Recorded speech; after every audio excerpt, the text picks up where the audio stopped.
Hello बच्चों, कैसे हैं आप सब। उम्मीद है अच्छे होंगे। आज मैं आपके सामने बिहार बोर्ड का बहुत ही इम्पोर्टेंट ऑब्जेक्टिव क्वेश्चन लेकर के आया हूं, जो क्लास 10th के लिए बेहद इम्पोर्टेंट है। यदि आप क्लास 10th में हैं, बिहार बोर्ड की तैयारी कर रहे हैं और 2026 में आपका एग्ज़ाम होने वाला है, तो आपके लिए काफ़ी इम्पोर्टेंट रहने वाला है। मैं आपको इस लेक्चर में हिस्ट्री के जितने भी ऑब्जेक्टिव क्वेश्चन बिहार बोर्ड से पूछे गए हैं और जो रिपीटेड भी हैं, हम उसको डिस्कस करने वाले हैं। आप इस लेक्चर को अच्छे से देख लीजिए, एक भी पहले चैप्टर से ऑब्जेक्टिव एग्ज़ाम में नहीं छूटेगा। पहले चैप्टर से जितना भी आने वाले ऑब्जेक्टिव क्वेश्चन हैं, सभी को हम इस लेक्चर में डिस्कस करने वाले हैं एक एक करके। सबसे पहले चैप्टर का नाम है यूरोप में राष्ट्रवाद। याद रखना, इतिहास के ये पहला चैप्टर है जिसका नाम है यूरोप में राष्ट्रवाद। ये चैप्टर काफ़ी वीवीआई है, हर साल इस चैप्टर से एग्ज़ाम में क्वेश्चन रहता ही रहता है। तो अगर आप 2026 के लिए प्रिपरेशन कर रहे हैं तो आप इसको ज़रूर देख लेंगे, आपके लिए बेहद इम्पोर्टेंट है। आइए जानते हैं सबसे पहला क्वेश्चन क्या कह रहा है। लिखा हुआ है कि सन 1870 में फ्रांस और प्रसा के बीच युद्ध कहाँ हुआ था। यानी कि ये जो क्वेश्चन है, क्वेश्चन क्या कह रहा है कि सन 1870 में फ्रांस और प्रसा के बीच युद्ध जो हुआ था, उस युद्ध का क्या नाम था। तो याद रखना, 1870 में जो युद्ध लड़ा गया था, उस युद्ध का नाम सेडोन का युद्ध है। ठीक है, अर्थात सेडोन नामक स्थान पर यह युद्ध लड़ा गया था। राइट ऑप्शन नंबर ए हो जाएगा।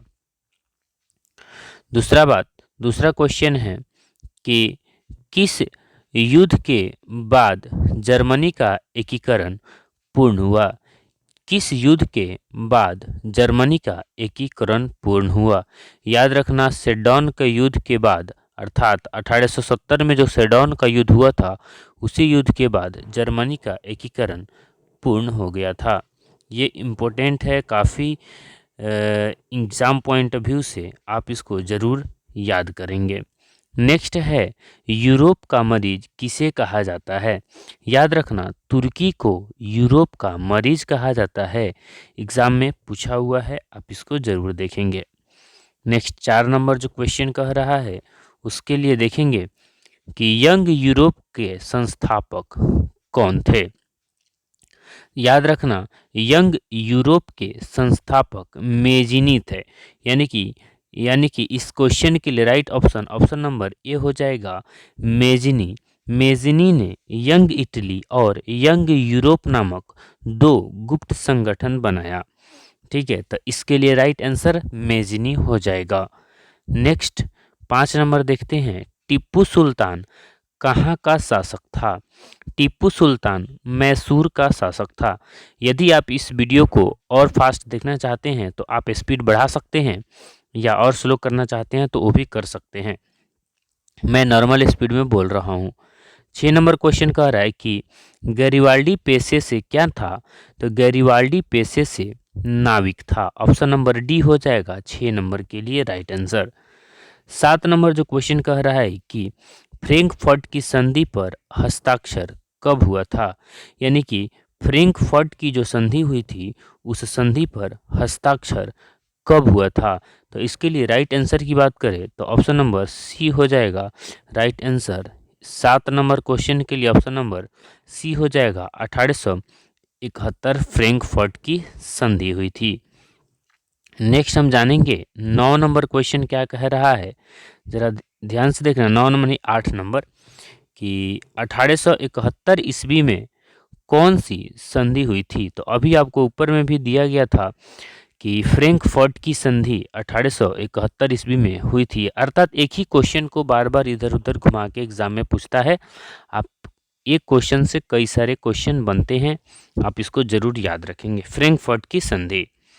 नेक्स्ट क्वेश्चन कह रहा है 9 नंबर कि 1830 ईस्वी की क्रांति के बाद फ्रांस में किस प्रकार के शासन स्थापित हो गए। तो याद रखेंगे 1830 ईस्वी के फ्रांसीसी क्रांति के बाद फ्रांस में गणराज्य स्थापित हो गया, यानी कि फ्रांस एक गणराज्य बन गया। इसके लिए 9 नंबर के लिए राइट आंसर की बात करें तो ऑप्शन नंबर सी हो जाएगा 9 नंबर के लिए आंसर गणराज्य। उम्मीद है समझ में आ रहा होगा। किसी को कोई क्वेश्चन पूछना है तो आप कमेंट बॉक्स में ज़रूर लिखेंगे। नेक्स्ट देख लेते हैं 10 नंबर जो क्वेश्चन है वो क्या कह रहा है। 10 नंबर क्वेश्चन कह रहा है कि जर्मनी के एकीकरण के लिए कौन उत्तरदायी है। अर्थात जर्मनी के एकीकरण के लिए जो उत्तरदायी है हम उसको जानने की कोशिश करते हैं। तो याद रखेंगे जर्मनी के एकीकरण के लिए मुख्य रूप से बिस्मार्क उत्तरदायी है। बिस्मार्क उत्तरदायी है, याद रखना इस बात को। नेक्स्ट क्वेश्चन कह रहा है कि इटली के एकीकरण में निम्न में से किसका संबंध नहीं है। अर्थात इटली के एकीकरण में किसका संबंध नहीं है। तो याद रखना इटली के एकीकरण में मेजनी, गैरिबाल्डी और काबूर का संबंध है, जबकि बिस्मार्क का संबंध नहीं है। तो राइट आंसर क्या हो जाएगा, ऑप्शन नंबर ए हो जाएगा 11 नंबर क्वेश्चन के लिए। नेक्स्ट हम देखते हैं 12 नंबर क्वेश्चन क्या कह रहा है। जरा ध्यान से देखिएगा कि 12 नंबर क्वेश्चन क्या कह रहा है। ठीक है, 12 नंबर क्वेश्चन कह रहा है कि इटली और जर्मनी के एकीकरण के विरुद्ध निम्न में से कौन था। तो याद रखना इटली और जर्मनी के एकीकरण के विरुद्ध ऑस्ट्रिया का चांसलर मेटरनिख था, यानी कि right answer option number C हो जाएगा 12 नंबर का। 13 नंबर क्वेश्चन देखते हैं क्या कर रहा है कि जर्मनी के एकीकरण का प्रमुख वास्तुकार कौन था। यानी कि जर्मनी के एकीकरण के प्रमुख वास्तुकार कौन थे। तो याद रखना बिस्मार्क को कहा जाता है कि जर्मनी के एकीकरण में बिस्मार्क की बहुत ही अहम भूमिका थी। याद हो जाएगा राइट ऑप्शन 13 नंबर के लिए हो जाएगा डी बिस्मार्क। उम्मीद है समझ में आ रहा होगा। किसी को कोई कंफ्यूजन हो तो कमेंट बॉक्स में ज़रूर लिखेंगे। 14 नंबर क्वेश्चन क्या कह रहा है कि फ्रैंकफर्ट की संधि किस वर्ष हुई थी। अभी जस्ट आपको बता दिया गया है कि फ्रैंकफर्ट की संधि कब हुई थी। तो फ्रैंकफर्ट की संधि आप कमेंट बॉक्स में लिखिए, क्योंकि ऊपर के क्वेश्चन में हम बता दिए हैं। इसके लिए आपका क्या राय है आप कमेंट बॉक्स में ज़रूर दीजिए। नेक्स्ट 15 नंबर क्वेश्चन क्या कह रहा है, ज़रा ध्यान से देखना। 15 नंबर क्वेश्चन कह रहा है कि जाल्वेरियन संबंधित है, यानी कि जाल्वेरियन का संबंध है। तो याद रखना जाल्वेरियन एक संगठन था जिसका संबंध व्यापारियों से है। यानी कि जाल्वेरियन एक व्यापारियों का संगठन था जो व्यापारियों के लिए काफ़ी अहम काम किए थे। 16 नंबर क्वेश्चन देखते हैं कि जेनेवा समझौता यानी कि जेनेवा संधि कब हुई थी। 16 नंबर जो क्वेश्चन है इसके लिए राइट आंसर की बात करें तो 1954 ईस्वी हो जाएगा करेक्ट। 17 नंबर देखते हैं काउंट काबूर को विक्टर इमैनुअल ने किस पद पर नियुक्त किया। यानी कि काउंट काबूर को राजा विक्टर इमैनुअल ने किस पद पर नियुक्त किया था। 17 नंबर क्वेश्चन के लिए राइट आंसर की बात करें तो ऑप्शन नंबर सी हो जाएगा। नेक्स्ट देखते हैं 18 नंबर क्वेश्चन क्या कह रहा है। 18 नंबर क्वेश्चन है कि वियना सम्मेलन हुआ था, यानी कि वियना सम्मेलन कब हुआ था। तो याद रखेंगे इसके लिए right answer option number D हो जाएगा 1871। ठीक है, नहीं एक सेकेंड, वियना जो सम्मेलन हुआ था याद रखेंगे वियना जो सम्मेलन हुआ था, क्वेश्चन कर रहा है कि वियना सम्मेलन हुआ था, यानी कि वियना सम्मेलन कब हुआ था। तो 1815 ईस्वी में वियना सम्मेलन हुआ था। याद रखना वियना सम्मेलन कब हुआ था तो 1815 ईस्वी में वियना सम्मेलन हुआ था। नेपोलियन द्वारा जितने भी कार्य किए गए थे, नेपोलियन को हराया गया था वाटरलू के युद्ध में।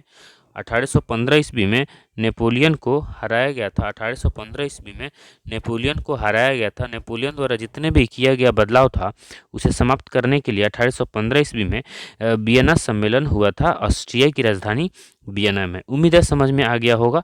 किसी को कन्फ्यूजन हो तो ज़रूर पूछेंगे। नेक्स्ट क्वेश्चन देखेंगे। इसमें मुश्किल से कितना क्वेश्चन है 40 के आसपास में क्वेश्चन है जो एग्ज़ाम पॉइंट ऑफ व्यू से इम्पोर्टेंट रहने वाले हैं और यहीं से एग्ज़ाम में आएंगे। अब ज़रूर इसको कवर करेंगे। नेक्स्ट 19 नंबर जो क्वेश्चन है ज़रा हम उसको देख लेते हैं क्या कह रहा है। 19 नंबर कह रहा है कि निम्न में से किसके योगदान से इटली का एकीकरण पूर्ण हुआ। बहुत वीवीआई क्वेश्चन है। निम्न में से किसके योगदान से इटली का एकीकरण पूर्ण हुआ।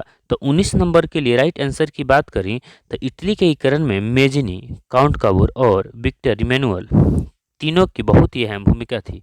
ठीक है, यानी कि 19 नंबर जो क्वेश्चन कह रहा है इसके लिए राइट ऑप्शन की बात करें तो right option option number D हो जाएगा इनमें सब, यानी कि इनमें से किसका योगदान इटली के एकीकरण में था, सबका योगदान बहुत ही अहम था। ठीक है, नेक्स्ट क्वेश्चन 20 नंबर जरा देखते हैं। 20 नंबर कह रहा है कि रक्त और लौह की नीति का अवलंबन किसने किया था। ये question exam point of view से काफ़ी इंपॉर्टेंट रहने वाला है। 20 नंबर क्वेश्चन के लिए राइट आंसर की बात करें तो 20 मार्क हो जाएगा, option number C. 21 number question देखते हैं। 21 नंबर क्वेश्चन क्या कह रहा है। 21 नंबर क्वेश्चन कह रहा है कि जर्मन राइन राज्य का निर्माण किसने किया था। जर्मन राइन राज्य का निर्माण किसने किया था। 21 नंबर क्वेश्चन के लिए राइट आंसर की बात करें तो इसके लिए जो ऑप्शन होगा option number B, Napoleon Bonaparte. Napoleon Bonaparte ने जर्मन राइन राज्य राज्य की स्थापना किया था या निर्माण किया था। हालांकि इसे वापस कर दिया जाता है 1815 में नेपोलियन को जब बंदी बना लिया जाता है, और 1804 में नेपोलियन फ्रांस का राजा बना और 1815 में उसे बंदी बनाकर सेंट हेलेना टापू पर भेज दिया गया, जहां उसकी मौत हो जाती है 1821 में। ठीक है, ये भी सब एग्जाम में क्वेश्चन पूछा हुआ है, आप इसको भी जरूर याद रखेंगे। नेक्स्ट कह रहा है कि निम्न में से किस सम्मेलन में जर्मनी की क्षतिपूर्ण राशि को कम कर दिया गया। इसके लिए राइट आंसर की बात करें तो 22 नंबर क्वेश्चन के लिए right answer option number D हो जाएगा, लौसने सम्मेलन। लौसने सम्मेलन के तहत जर्मनी की क्षतिपूर्ति राशि को कम कर दिया गया। नेक्स्ट 23 नंबर की हीगेल किस देश का दार्शनिक था। तो याद रखना हीगेल किस देश का दार्शनिक था। 23 नंबर क्वेश्चन के लिए राइट ऑप्शन की बात करें तो ऑप्शन नंबर सी हो जाएगा, जर्मनी। ठीक है, 24 नंबर क्वेश्चन देखते हैं। 24 नंबर क्वेश्चन क्या कह रहा है। कह रहा है कि वियना कांग्रेस का मुख्य उद्देश्य क्या था। तो वियना कांग्रेस का मुख्य उद्देश्य क्या था। 24 नंबर क्वेश्चन के लिए राइट आंसर की बात करें तो ऑप्शन नंबर सी हो जाएगा, राजतंत्रों की पुनर्स्थापना करना। यानी कि वियना कांग्रेस के तहत वियना जो संधि हुई थी 1815 ईस्वी में, उस संधि के तहत पुनः पुराने तौर तरीके को अपनाना था और बुर्बो राजवंश को पुनः स्थापित करना था फ्रांस में। नेक्स्ट 25 नंबर क्वेश्चन देखते हैं कि फ्रांसीसी क्रांति कब हुई थी। तो याद रखना सबसे पहले फ्रांसीसी क्रांति यूरोप का एक देश है जिसका नाम है फ्रांस, 1789 ईस्वी में हुआ था। मेजनी का संबंध किस संगठन से है। तो याद रखना मेजनी का संबंध किस संगठन से है। 26 नंबर क्वेश्चन के लिए राइट आंसर की बात करें तो ऑप्शन नंबर बी हो जाएगा, मेजनी का संबंध कार्बोनरी संगठन से है। यानी कि कार्बोनरी एक गुप्त संगठन था।